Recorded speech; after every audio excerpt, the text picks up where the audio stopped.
A former social media engineer once told me, "I helped build these platforms, and I would never let my own children use them." It was a startling confession that raises a troubling question. What do the architects of our digital worlds know that the rest of us don't? These engineers, some of the brightest minds of our generation, have created systems they themselves are increasingly wary of. Today, we're pulling back the curtain on the algorithmic architects designing our digital environments and the psychological mechanisms they've deployed to capture and maintain our attention. The most valuable real estate in the world isn't in Manhattan or Monaco. It's the space between your ears. And there's a bidding war for every second of your attention. In our previous episode, we explored how social media platforms have evolved into unintentional behavioral experiments reminiscent of Calhoun's Universe 25. Today, we're examining the specific mechanisms that make these experiments so effective at capturing human behavior. These aren't accidental features. They're carefully engineered psychological traps built on decades of behavioral research, and they work frighteningly well. At their core, social media algorithms function as sophisticated prediction engines, continuously analyzing your behavior to determine what will keep you engaged. Every interaction, likes, comments, shares, time spent viewing content, even how quickly you scroll past something, becomes data that refines these predictions. This creates a feedback loop where the algorithm learns your preferences and vulnerabilities with increasing precision. Research shows these systems can identify psychological patterns and preferences after just minutes of interaction, creating a personalized experience that becomes more addictive over time as the algorithm improves its understanding of what triggers your engagement. A 2018 MIT study found that false information spreads approximately 6 times faster on social media than factual content. Why? Because falsehoods typically trigger stronger emotional reactions, especially surprise and disgust. The algorithms don't evaluate content based on accuracy, educational value, or long-term benefit to users. Their sole function is to predict what will maximize time spent and engagement metrics. In essence, they're selecting for content that hijacks our emotional responses, rather than content that serves our actual well-being or informational needs. These platforms aren't optimized for truth, connection, or well-being. They're optimized for time spent. And outrage, fear, and controversy are the most reliable ways to keep you scrolling. It's ironic that we call the homepage of these platforms a feed, because they're essentially figuring out what emotional buttons to push to keep us feeding at the trough.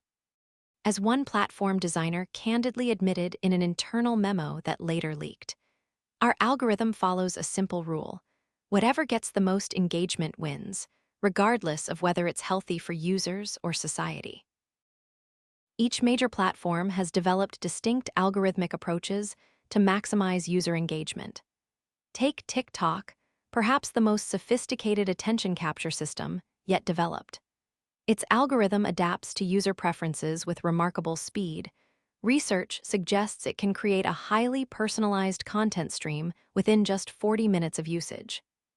This rapid adaptation creates tight dopamine loops, where users receive constant novel content precisely calibrated to their specific interests and emotional triggers. The effect is so powerful that internal documents revealed engineers nicknamed an early version digital heroin during development. X, formerly Twitter, functions through what researchers have termed an emotion amplification system. Studies from MIT's Media Lab found that emotional and moral language spreads significantly faster on the platform, with outrage-inducing content receiving 67% more engagement than neutral information.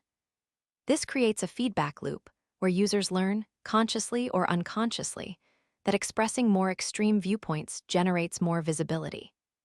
As one researcher noted, the platform doesn't create the outrage, but it selectively amplifies and rewards it until it becomes the dominant form of discourse. YouTube's recommendation system presents perhaps the most studied case. In 2019, 70% of all watch time on the platform came from recommended videos rather than direct searches. Studies from the University of California found that this recommendation engine exhibits preference for content that keeps users in increasingly narrow interest tunnels while gradually intensifying emotional engagement. The result is what researchers call the intensity escalator, where content within a topic becomes progressively more extreme or emotionally charged over time, not because users explicitly request it, but because such content reliably increases watch time metrics. Beyond algorithms, platforms employ specific design techniques known as dark patterns, interface features deliberately engineered to manipulate user behavior. One of the most powerful is the variable reward schedule, the same psychological mechanism that makes slot machines so addictive. Unlike fixed rewards, which become predictable and less compelling over time, variable rewards, where users don't know when or if they'll receive likes, comments, or other forms of validation, create persistent engagement loops that resist habituation. This unpredictability keeps dopamine systems constantly active, creating what psychologists call compulsion loops. Another powerful psychological trigger deliberately engineered into these platforms is FOMO, the fear of missing out. Platforms exploit this social anxiety through features like time-limited content, activity status indicators, and social pressure mechanisms.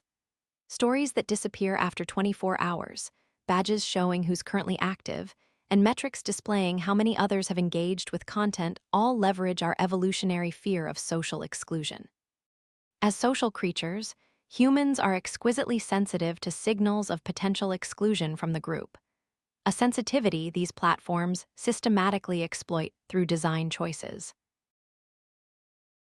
The infinite scroll feature, now standard across most platforms, represents another deliberate exploitation of human psychology. By removing natural stopping points, platforms eliminate what behavioral economists call choice points, moments when users would naturally decide whether to continue or disengage. Preloading content and enabling frictionless consumption leverages what psychologists call the ludic loop, a trance-like state where users continue consuming content past the point they intended to stop. One platform executive candidly described it in an internal communication as removing the user's ability to make a conscious choice to continue, which is exactly the point. To understand why these design patterns work so effectively, we need to explore the underlying neuroscience. Each notification, like, or piece of novel content triggers the release of dopamine, a neurotransmitter associated with reward anticipation. But contrary to popular belief, dopamine isn't primarily about pleasure. It's about creating a wanting state that motivates repeated behavior. Brain imaging studies show that the dopamine release patterns during social media use closely resemble those observed in other reward-seeking behaviors, including gambling and substance use, with one key difference: unprecedented accessibility. What makes digital platforms particularly potent is their ability to trigger what neuroscientists call supernormal stimuli, artificial triggers that activate our reward systems more intensely than the natural stimuli our brains evolved to process. In nature, social approval comes in small, inconsistent doses through subtle cues. Digital platforms concentrate and amplify these signals, creating feedback that our neural architecture isn't calibrated to handle appropriately. It's like taking a brain that evolved to find occasional berries and dropping it into an unlimited berry buffet. Our stop mechanisms simply weren't designed for this environment. Another critical neural mechanism exploited by these platforms involves the default mode network, the brain system active when we're not focused on external tasks. Research from Stanford University found that the rapid-fire, low-effort content consumption encouraged by these platforms creates a state where users remain perpetually in a semi-attentive state, engaged enough to continue scrolling, but never fully focused or reflective. This state bypasses the brain's natural attention fatigue mechanisms, allowing for extended usage beyond what would normally trigger disengagement. As one neuroscientist described it, these platforms have essentially found a way to keep users in a neurological twilight zone. To fully understand platform design choices, we must recognize the underlying business model: attention extraction and monetization. Every minute you spend on these platforms generates revenue through advertising. This creates a fundamental misalignment of incentives. What's profitable for platforms, maximizing time spent and engagement, often directly conflicts with what's beneficial for users, meaningful connection, accurate information, and mental well-being. As one former platform executive candidly stated, "If you're not paying for the product, you're not the customer, you're the product being sold." This economic model has created what some researchers call the extractive attention economy, a system where human focus is the resource being mined and refined for profit.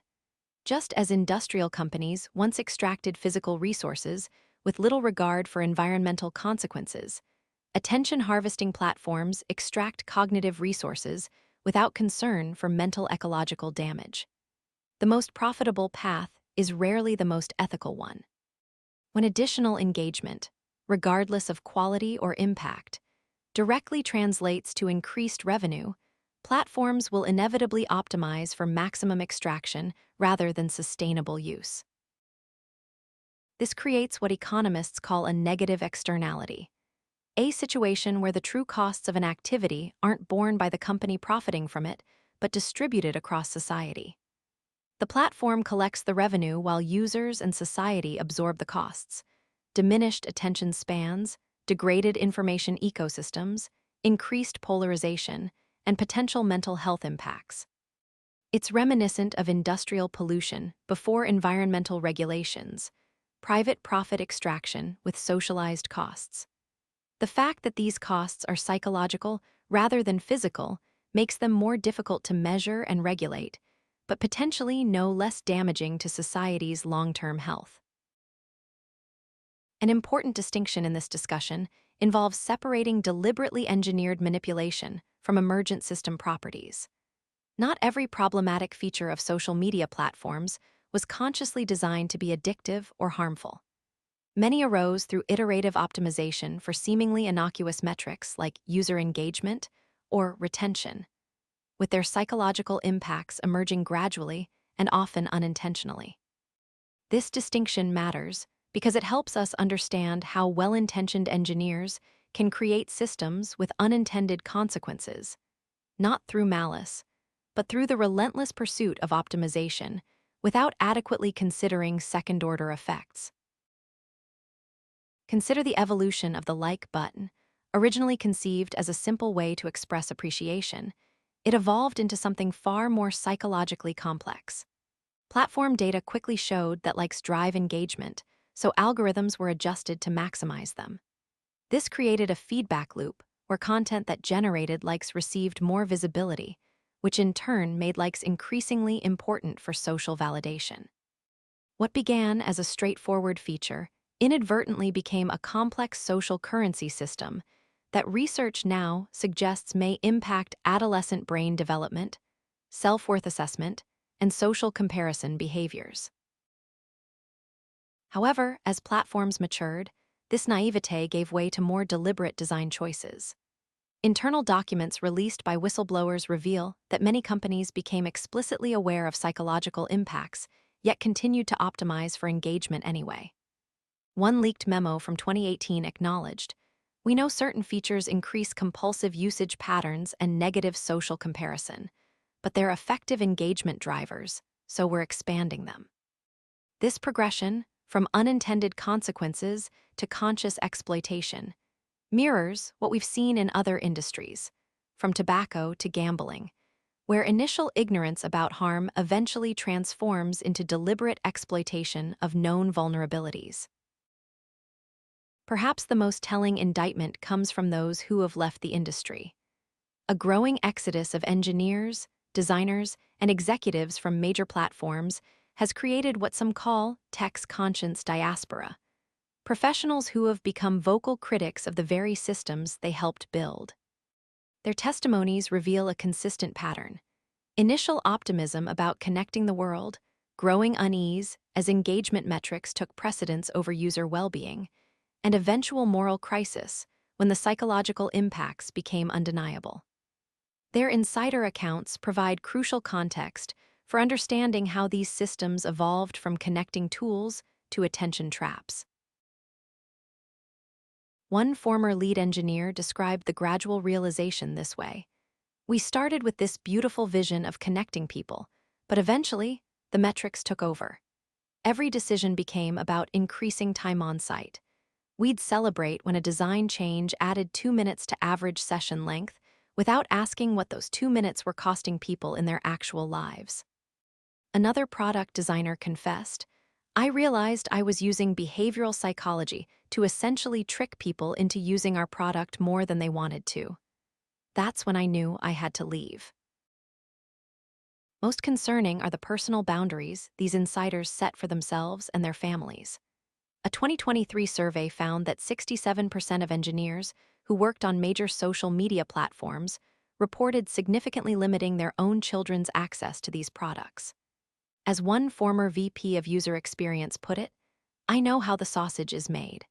I've seen exactly how these systems were optimized to be manipulative rather than beneficial. There's absolutely no way I would let my daughter near them until she's at least 16. This disconnect between what platform creators build and what they'll allow in their own homes represents perhaps the most damning evidence regarding the ethics of current design practices. Understanding the mechanisms of algorithmic manipulation provides a critical first step toward developing psychological resistance. Research shows that simple awareness of how these systems operate can reduce their effectiveness by up to 40%. This persuasion knowledge effect occurs when users recognize they're being targeted by persuasive techniques, triggering natural psychological defenses. The platforms rely partly on what behavioral economists call illusion of choice, maintaining the perception that users are directing their own experience while actually providing heavily curated content through algorithmic preselection. Specific techniques can further strengthen this resistance.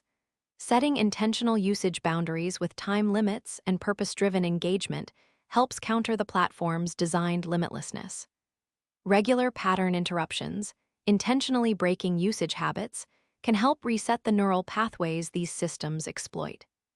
Perhaps most importantly, developing what researchers call metacognitive awareness, the ability to observe your own responses while using platforms, creates a crucial psychological distance between stimulus and reaction, allowing users to recognize and potentially override manipulative design patterns.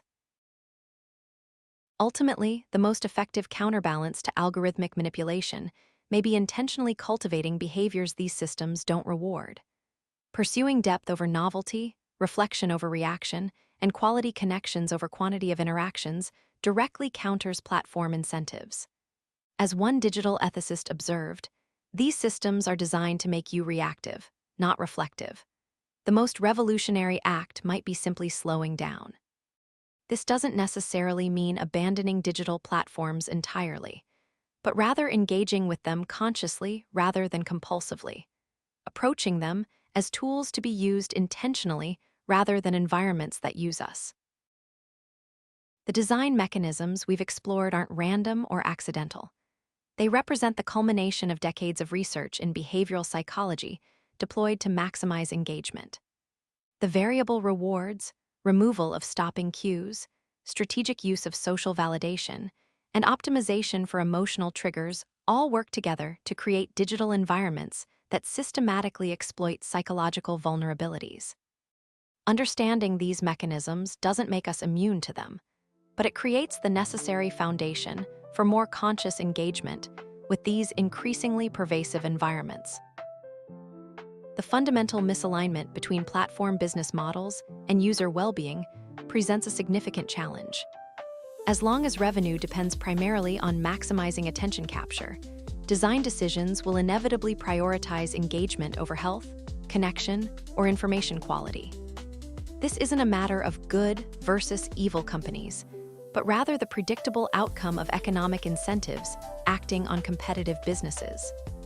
Just as we eventually recognized environmental regulations were necessary when industrial incentives clashed with environmental health, we may need new frameworks when attention extraction businesses clash with cognitive well-being. However, unlike Calhoun's mice in Universe 25, we possess something they lacked: the capacity for awareness, reflection, and intentional change. The question isn't whether these algorithmic environments influence us. They unquestionably do. But rather, how conscious we choose to be about these influences. Are we passive inhabitants of digital environments designed to extract maximum attention, or active agents who use these tools with intention and awareness? Each of us faces this choice daily, often without recognizing its importance or implications for both our individual psychology and our collective social fabric. In our next episode, we'll explore the social consequences of these digital experiments. Are we already seeing signs of a behavioral sink in our own society? We'll examine emerging research on how platform usage correlates with changes in empathy, social cohesion, and collective problem-solving abilities. We'll investigate whether certain demographic groups are more vulnerable to algorithmic influence than others, and what this might mean for social equality. Thank you for joining this exploration of the algorithmic architects shaping our digital environments. Until next time, remember that in the attention economy, awareness itself is the most valuable currency, and the first step toward reclaiming agency in our increasingly engineered digital landscape.